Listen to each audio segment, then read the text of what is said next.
Welcome to the Deep Dive, the show that cuts through the noise and brings you the most potent insights from, well, a whole stack of incredible sources. Today, we're diving headfirst into a question that has echoed through the ages, a quest that resonates with every single one of us, perhaps more urgently now than ever before. How do we genuinely live a purposeful life? How do we truly value our precious finite time and cut through the endless noise and distractions of modern existence to focus on what genuinely matters? These aren't new questions, not by a long shot. They've been contemplated by thinkers across millennia. From ancient philosophers grappling with existential dread to modern psychologists unpacking the science of well being. And today's deep dive is, I think, a truly unique intellectual journey, a carefully curated expedition through a rich tapestry of wisdom. We've gathered an extraordinary collection of sources, not just one philosophical text, but a diverse array of insights that span centuries and disciplines. We're talking ancient Stoic letters that feel startlingly modern in their prescriptions for mental clarity, powerful speeches from history that sparked movements, groundbreaking modern psychological research that unveils the mechanics of our minds, and compelling personal narratives that redefine resilience.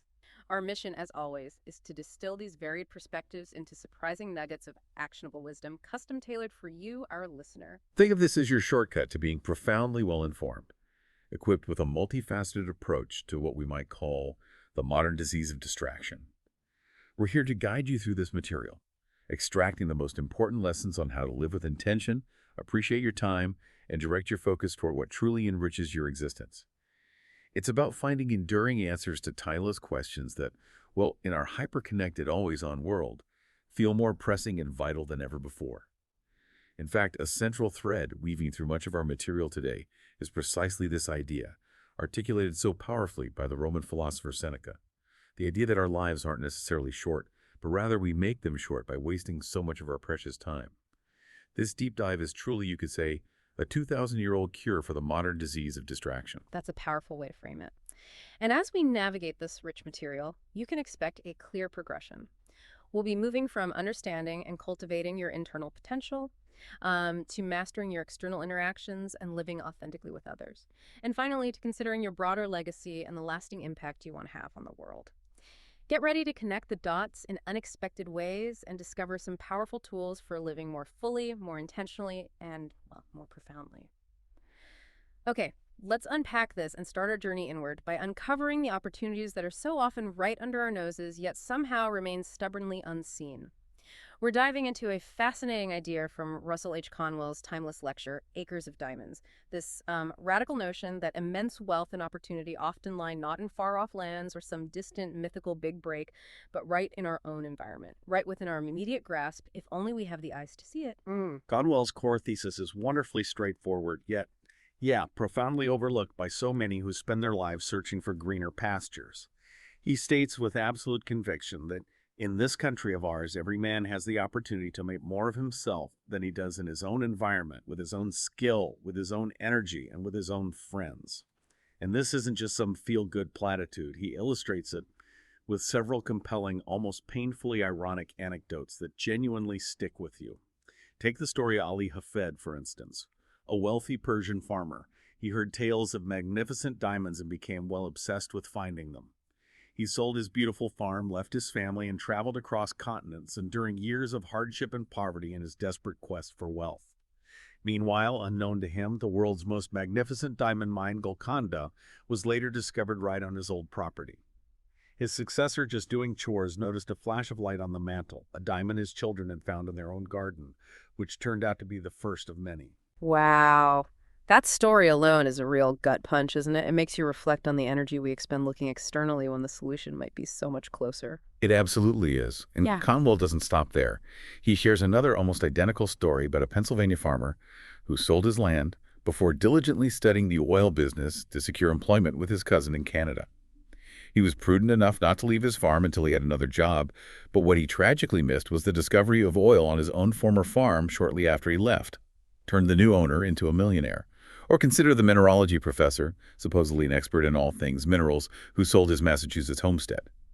The succeeding owner, while simply digging potatoes, found a block of native silver 8 inches square in the stone wall, where the professor had apparently sat right on that silver to make the bargain. Like, quote, These aren't just fables of irony, they're powerful, almost cautionary reminders to look closely at our present circumstances, our existing skills, and the unmet needs right in front of us, rather than romanticizing some distant unknown future. These stories truly make you pause and reflect on how many times we might be searching for the next big thing or a golden opportunity somewhere else, completely missing the potential that's already woven into the fabric of our daily lives, our communities, our skills.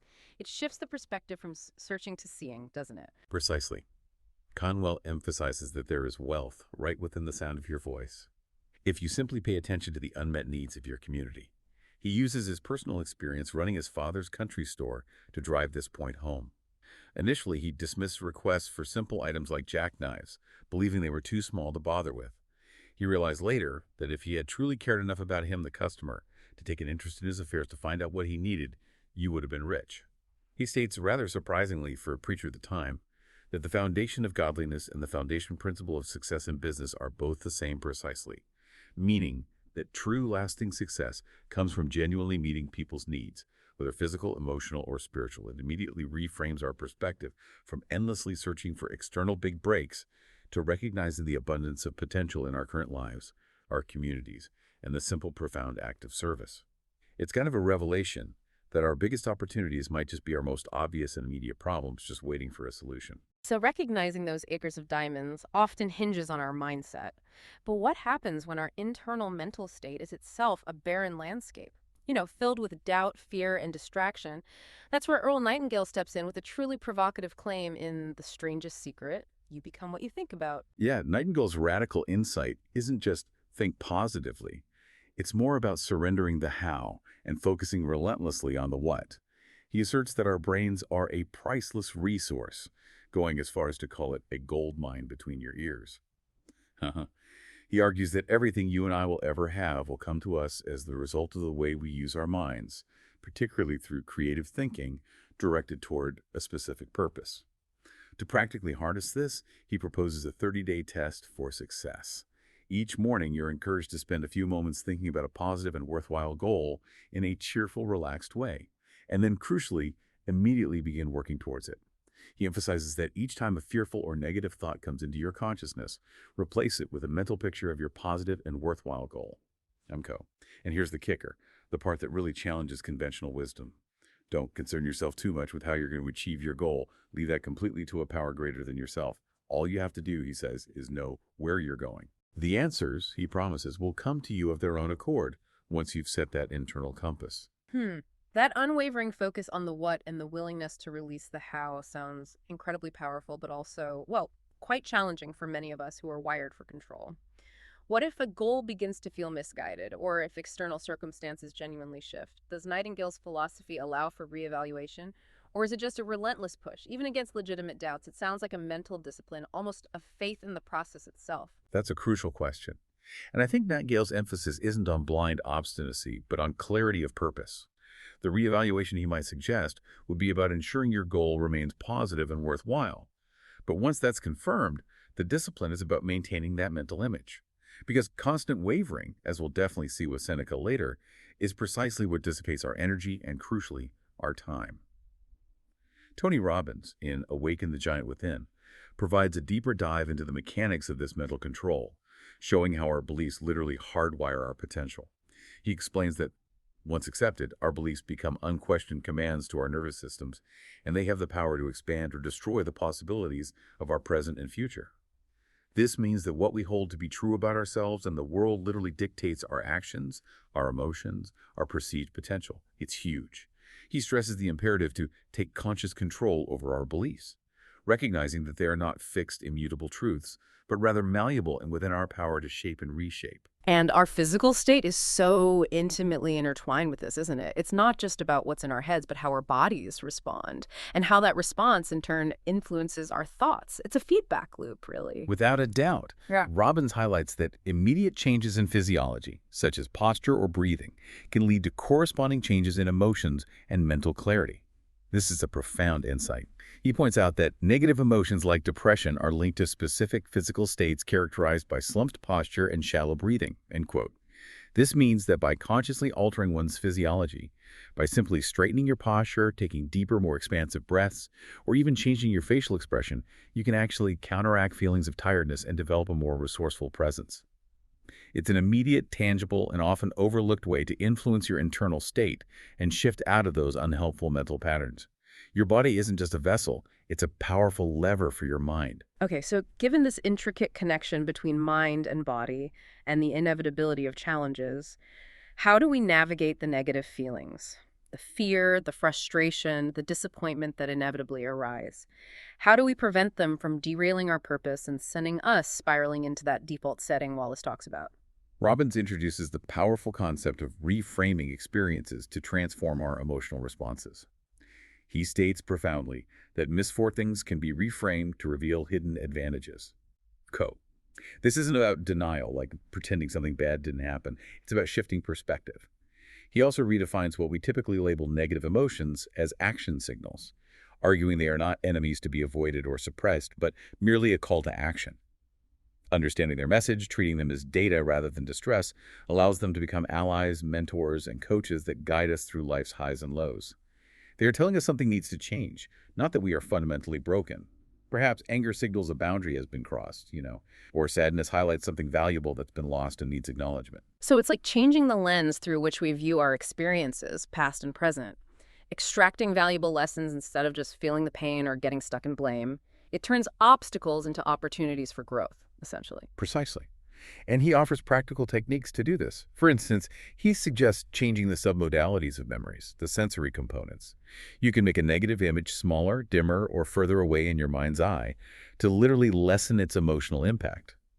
Conversely, he suggests vividly recalling a pleasant memory, then manipulating it by making it brighter, closer, and larger to amplify the positive feelings associated with that memory. It's quite fascinating.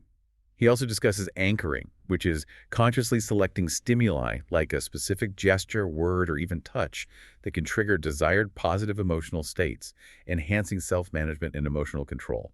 This isn't passive acceptance of our feelings. It's actively designing our inner experience to support our purpose and well-being, building an internal toolkit for resilience. Okay, so if we're cultivating our inner world, mastering our thoughts and emotions, the next crucial step is to authentically engage with the outer one. And Brené Brown's groundbreaking research on vulnerability offers profound insights into how we connect with others and the immense courage it takes to truly do so. This is where our inner architecture really meets the external world, right?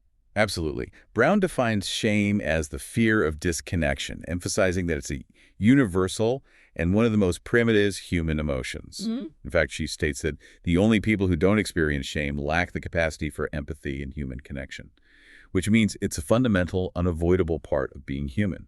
We are, she says, psychologically, emotionally, cognitively, and spiritually hardwired for connection, love, and belonging. And shame is the profound gut-wrenching fear that something we've done or failed to do makes us unworthy of connection. It's that deep-seated, often subconscious belief that I'm not good enough for love, belonging, or acceptance.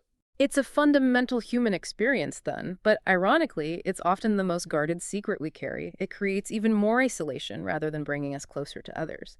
It's a real paradox. The very thing we fear showing is what could actually connect us. Absolutely. Brown explains that the less we talk about shame, the more control it has over our lives. To cope, to avoid that terrifying feeling of unworthiness, we often employ what she calls common vulnerability arsenals or shields. These include foreboding joy, which is that paradoxical dread that clamps down on momentary joyfulness, the feeling that if things are too good, something bad is about to happen, so we armor up by expecting the worst. Then there's perfectionism, the believing that doing everything perfectly means you'll never feel shame, which leads to relentless, often self-defeating striving. And finally, numbing, which is the embrace of whatever deadens the pain of discomfort and pain. Think overworking, overeating, excessive screen time, or even addiction as ways to dull the sharp edges of vulnerability. Yeah, these are behaviors we often see in ourselves and others, driven by that deep-seated fear of not being enough, of being found unworthy. I swear, Brown has a way of naming these universal experiences that makes you feel both exposed and profoundly understood at the same time. She truly does. And daring greatly involves shedding these shields and embracing what Brown calls wholehearted living, living and loving with their whole hearts, despite the risks and uncertainty. This means cultivating connection through concrete, Often difficult steps like setting boundaries, spending less time and energy hustling and winning over people who don't matter, and seeing the value of working on cultivating connection with family and close friends. Vulnerability, she states, feels so awkward and scary, but it makes me human and alive, and is infinitely terrifying and achingly necessary. It's the path to authentic connection, to actually receiving the love and belonging we so deeply crave. So true connection and joy come from leaning into our authentic, imperfect selves, rather than trying to present a flawless facade that ultimately keeps everyone at arm's length. And Brown's insights also extend to how we raise our children, don't they? Highlighting how our own relationship with vulnerability impacts the next generation. Indeed, Brown emphasizes, we can't raise children who are more shame-resilient than we are. Our children are constantly observing us, absorbing not just our words, but our unspoken behaviors. They watch our relationship with our own bodies, our willingness to try new things, make mistakes, and fail without becoming overly self-critical. She refers to shame leakage as a powerful, often invisible force that affects families. If we are constantly numbing, perfecting, or foreboding joy, our children absorb that, and it shapes their own relationship with vulnerability and shame, teaching them that imperfections are to be hidden rather than embraced as part of the human experience. It's a profound challenge to us as adults to do our own work first. Hmm. This idea of wholehearted, authentic living connects directly to how we experience our time, doesn't it? It's a powerful call to embrace the present moment while still aiming for a grand vision for our lives. This isn't about abandoning future goals, but about finding joy in the journey itself, not just pinning all our hopes on the destination. That's a critical distinction. Russell Conwell, again from Acres of Diamonds, offers a poignant piece of advice that resonates deeply with this. Live as you go along. He says, do not wait until you have reached my years before you begin to enjoy anything of this life. He's speaking against a common trap, deferring joy, happiness, and even ethical behavior until some imagined future state of wealth or achievement. He advocates for living a life of generosity and fairness now, dividing always with his fellow men, making and demanding his own rights and his own profits, and giving to every other man his rights and profits. Because this path, paradoxically, is the royal road to great wealth and ensures sweet rest at night.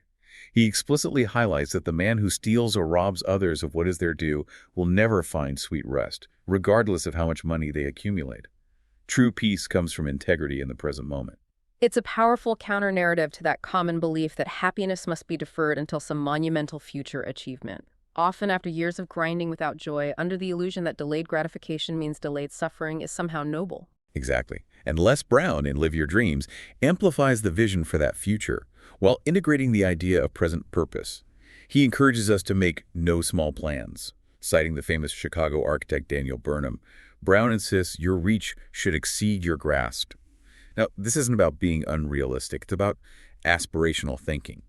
He emphasizes that goals should extend beyond your own material needs to serve your purpose while meeting a larger need in the world. He gives compelling examples of inventors of common items like the 50-gallon drum and airport metal detectors who became wealthy precisely by identifying and serving mass markets, demonstrating how thinking big and serving others can lead to great success, both personal and communal. So it's about combining the joy and integrity of the present with ambitious, world-serving goals and truly recognizing your own intrinsic worth in that process. It feels like a much more holistic approach to a fulfilling life. Without a doubt. And critically, Brown insists you must recognize your own value, respect yourself, and celebrate your uniqueness. He advises focusing on the type of person you want to become, not the type of possessions you want to accumulate, a subtle but profound shift from external validation to internal growth. He recommends specific steps. Get a plan for the next week, month, and year. Visualize what you want with vivid clarity, increase your sense of deserving your dream, and crucially, invest in a personal development library with biographies of those who endured hardship and lived their dreams. People like Helen Keller, Henry Ford, Mahatma Gandhi, or Martin Luther King Jr. This blend of present enjoyment, self-worth, and audacious goal-setting truly sounds like a blueprint for a well-lived life, grounded in self-belief and external contribution rather than constant striving for external markers. But how do we actually integrate this intentionality, this wholehearted living, into the relentless, often mundane rhythm of daily life? Because let's be honest, life throws a lot of curveballs. David Foster Wallace's iconic commencement speech, This is Water, offers a stark, humorous, yet profoundly insightful examination of how easily we fall into what he calls default settings. Wallace's brilliance is in taking something as mundane as rush hour grocery shopping and showing us it's actually a daily battleground for our souls. It's incredible. He vividly describes the hideously fluorescently lit, crowded, and soul-killing experience of grocery shopping during rush hour. He talks about encountering glacially slow old people and the spacey people and the ADHD kids who block the aisles, leading to immense frustration, resentment, and even anger. He suggests that the most obvious important realities are often the ones that are hardest to see, precisely because we are often unconsciously assuming we're the center of the world. This egocentric perspective, this mind-numbing default setting, leads to fear and arrogance, and a constant state of irritation and unfulfillment. He is revealing that our default setting isn't just inconvenient, it's actively diminishing our lives, turning every minor irritation into a personal affront, robbing us of empathy, and essentially making us dead and stupid and blindly selfish without even realizing it. The truly shocking insight is how easy it is to be trapped in this mental prison, and how constant the fight for awareness must be. It's about being aware of the incredible power we have in every single moment to choose our perspective, rather than letting the world simply happen to us, or letting our primal, self-centered reactions dictate our experience. It really resonates with that Seneca idea that our time isn't inherently short, but rather we lose it moment by moment to unconsciousness. Without a doubt, Wallace's underlying message is about the liberating power of conscious choice. It is about simple awareness. Awareness of what is so real and essential, so hidden in plain sight all around us all the time, that we have to keep reminding ourselves over and over, this is water, this is water. This active, deliberate cultivation of awareness prevents us from becoming dead and stupid and blindly selfish, lost in our own self-pity and resentment. And this deliberate cultivation of awareness strongly aligns with Stoic principles, particularly those found in Seneca's letters from a Stoic, a 2,000-year-old cure for the very disease of distraction Wallace describes, and indeed a core focus of our deep dive today. Yeah, Seneca's profound insights into valuing time and maintaining focus are eerily relevant to our modern struggles, and central to his essay on the shortness of life. He fundamentally argues that life isn't short, but that we make it short by wasting it. In letter 16, he advises his friend Lucilius to strengthen his resolutions by daily reflection and continuous study until that which is only a good inclination becomes a good settled purpose. He makes it clear that philosophy, this pursuit of wisdom, is not pursued in order that the day may yield some amusement, or that our leisure may be relieved of a tedium that irks us, as maybe some people use podcasts, but rather, it molds and constructs the soul. It orders our life, guides our conduct, shows us what we should do and what we should leave undone. It sits at the helm and directs our course as we waver amid uncertainties. He concludes that, without it, no one can live fearlessly or in peace of mind.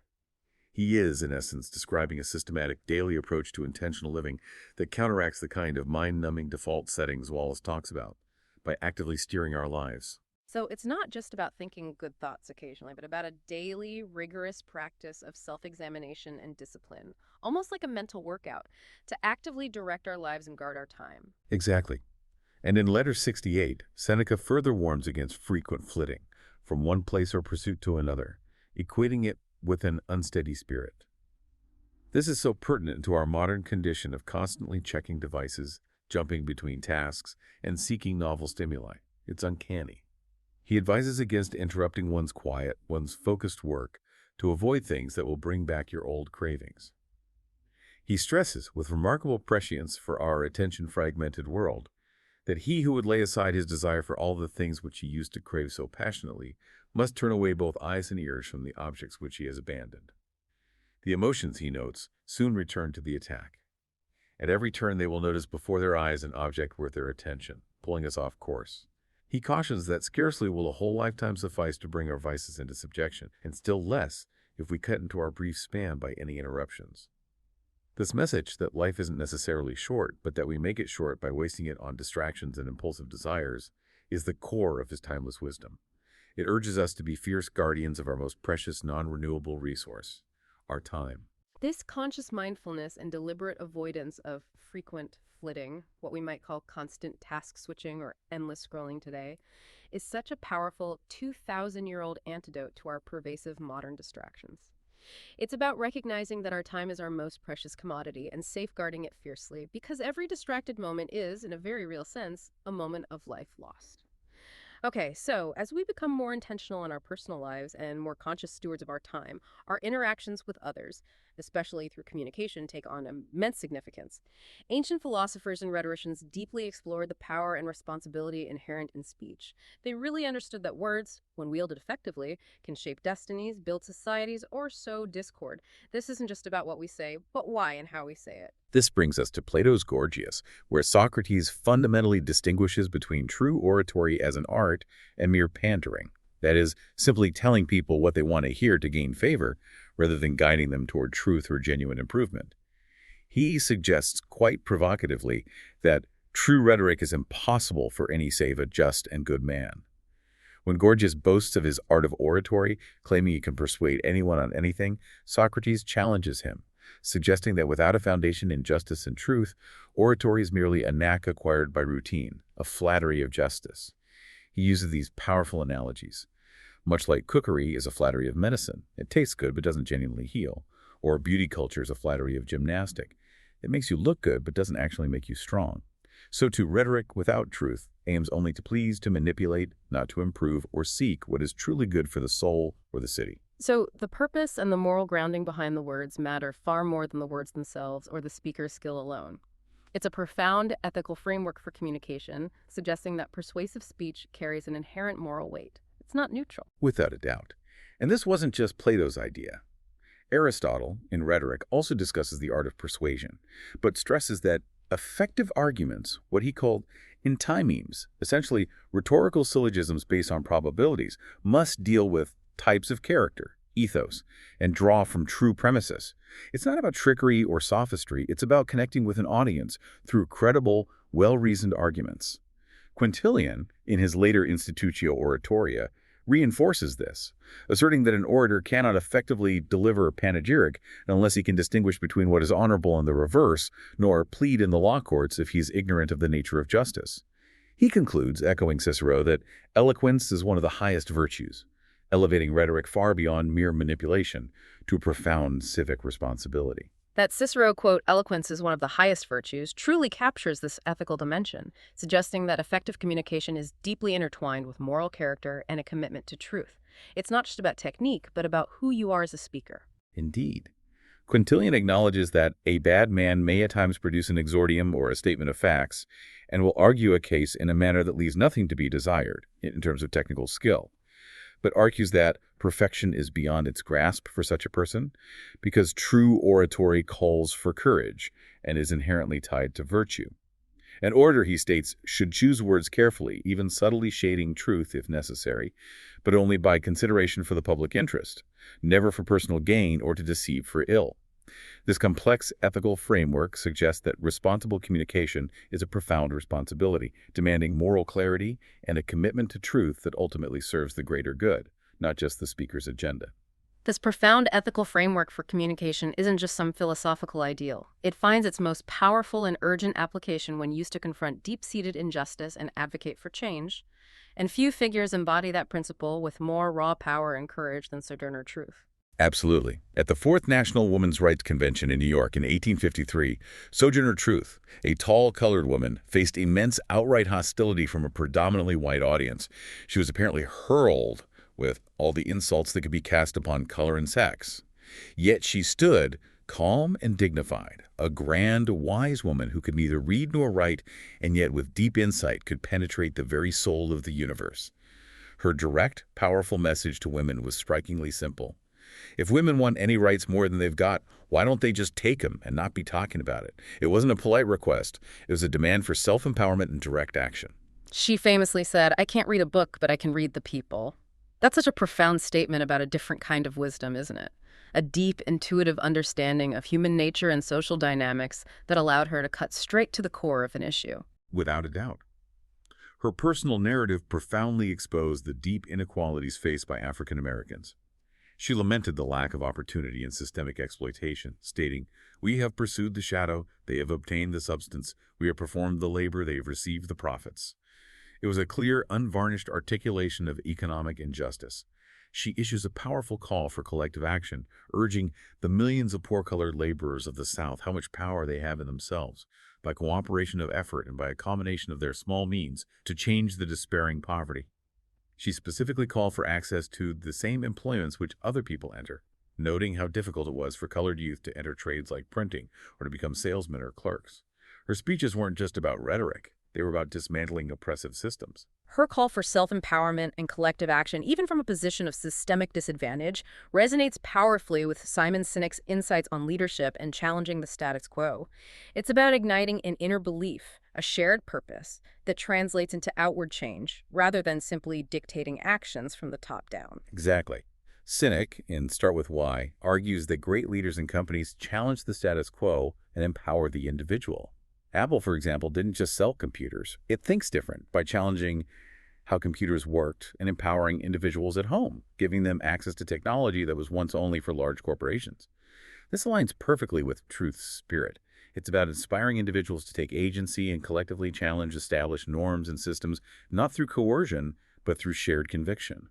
Sinek also talks about how loyalty, real emotional value, exists in the brain of the buyer, not the seller, and how if your WHYs and their WHY correspond, then better results.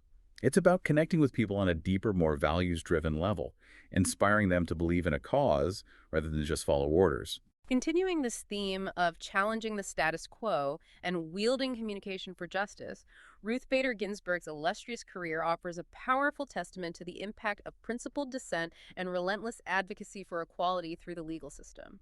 She didn't just speak truth to power, she codified it into law, piece by painstaking piece. Just as Ginsburg, in my own words, details her groundbreaking work on gender equality, meticulously dismantling discriminatory laws one case at a time. She recounts her grandmother brief, which challenged a seemingly obscure tax deduction denied to single man caring for dependents, a case that allowed her to subtly chip away at gender discrimination without provoking alarm. Clever strategy. She also refers to her mother brief for a bereaved mother denied a state administration due to gender. These weren't just legal battles, they were strategic attacks on systemic inequality. She highlights the pervasive need for major legislative revision, noting that a government computer search revealed 876 sections in the United States Code contained sex-based references. Astonishing.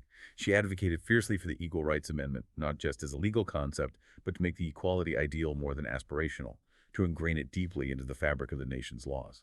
She consistently championed diversity, not just as an abstract concept, but as a societal imperative, crucial for the strength, fairness, and indeed the very functionality of the nation. It was a core belief, deeply integrated into her legal philosophy and her public statements. Without a doubt. Ginsburg strongly believed that we will all profit from a more diverse, inclusive society, understanding, accommodating, even celebrating our difference while pulling together for the common good. She addressed affirmative action, for example, distinguishing the legal and practical difference between the use of race-conscious criteria to keep the races apart and the use of race-conscious criteria to bring the races together. Her nuanced approach sought to use the law to unite, to rectify historical wrongs and build a more equitable future, not to perpetuate division.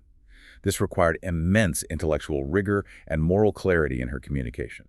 And her approach to judicial disagreement also offers a masterclass in effective collegial dissent, something that feels incredibly relevant in today's often polarized discussions. How do you vehemently disagree without burning bridges or poisoning the well? It's an art form, and she really perfected it.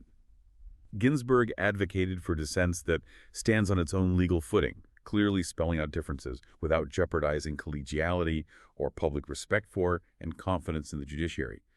She famously advises, waiting a day, I would suggest even a week or two before deciding whether to send a biting response to a colleague's opinion. Such discipline. This was to steer clear of intemperate denunciation or attributions of bad motives, which only served to undermine the institution and the debate itself. Her focus was always on the legal argument, the principles, not personal attacks. She managed to preserve the integrity of the judiciary even in fundamental disagreement. It's a powerful lesson for any of us navigating contentious discussions. Fight the argument, not the person. All these insights into personal purpose and public action ultimately lead to the fundamental question of our lasting impact. What kind of legacy do we want to leave behind? It's the ultimate why that shapes our lives, isn't it? Theodore Roosevelt, often remembered for his dynamic leadership, offers a profound vision of stewardship that stretches far beyond his own lifetime, looking not just to the present, but deep into the distant future. Theodore Roosevelt, in the words of, articulated a powerful forward-thinking principle for governance. The term "for the people" must always include the people unborn as well as the people now alive, or the democratic ideal is not realized. This conviction profoundly fueled his unparalleled conservation efforts, which saw his administration quintuple national forests from 30 to 150. Amazing numbers. He created 5 national parks and 19 national monuments, acting with a truly far-sighted program. He was, in essence, the chief steward of the nation's natural resources, understanding that his decisions today had intergenerational ripple effects, safeguarding natural wonders for generations who wouldn't even be born for decades or centuries. That's a powerful reminder that our actions have these intergenerational ripple effects, extending far beyond our own lifespans and impacting those who will inherit the world we leave behind. It elevates daily decisions, even small ones, to a matter of profound historical consequence. Without a doubt. Roosevelt also advocated for an extension of governmental power to effectively counter the influence of colossal combinations of business and the kings of the financial and industrial world. He believed that the government of the United States and state governments was the essential instrument for the people to use against these powerful entities, ensuring that the common good and future generations were protected, reflecting a deep commitment to a shared future and collective well-being that transcended individual profit or short-term gain. He saw the state as a necessary bulwark against forces that could degrade the land and exploit the people, a truly progressive vision for his time. When we talk about purpose and legacy, it often brings us to the profound personal challenges and adversities that shape us. How do individuals maintain purpose and humanity in the face of immense suffering and the most dire circumstances imaginable? Elie Wiesel and Viktor Frankl, both survivors of the Holocaust, provide chillingly relevant insights into the unbreakable human spirit. Elie Wiesel, reflecting on his unspeakable experiences in the concentration camps, recounts the instinctual act of staying with his father, even when survival instincts might suggest otherwise, even when he himself was barely clinging to life. He states profoundly, "I would have lost my own humanity, my own self-respect, my own desire to live had I acted differently."